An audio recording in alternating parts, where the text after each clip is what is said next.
మిత్రుడు పవన్ కళ్యాణ్ గారికి ఒక చిన్న మాట చెప్పాం. బాబురావు ఒక చిన్న కోరిక కోరాడు. ఆ కోరిక మా ఊరికి ఆయనకు ఉద్యోగం వచ్చిన సంతోషం ఉంది గాని ఊరి సమస్య మిగిలిపోయిందని అవకాశం దొరకతాని నాకు ఒక మాట నా చెవులో వేశాడు.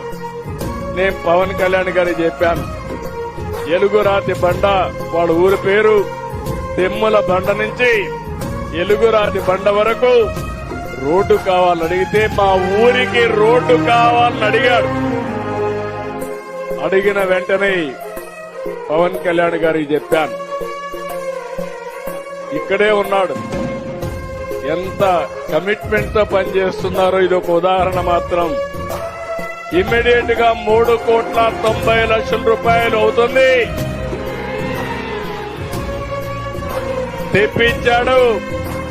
ఈ రోజే ఇంటికి పోతానే శాంక్షన్ కూడా చేసి పని కూడా ఇమ్మీడియట్ గా ప్రారంభిస్తారు. ఇది కూటమి ప్రభుత్వం యొక్క కమిట్మెంట్ అని అడుగుతున్నా.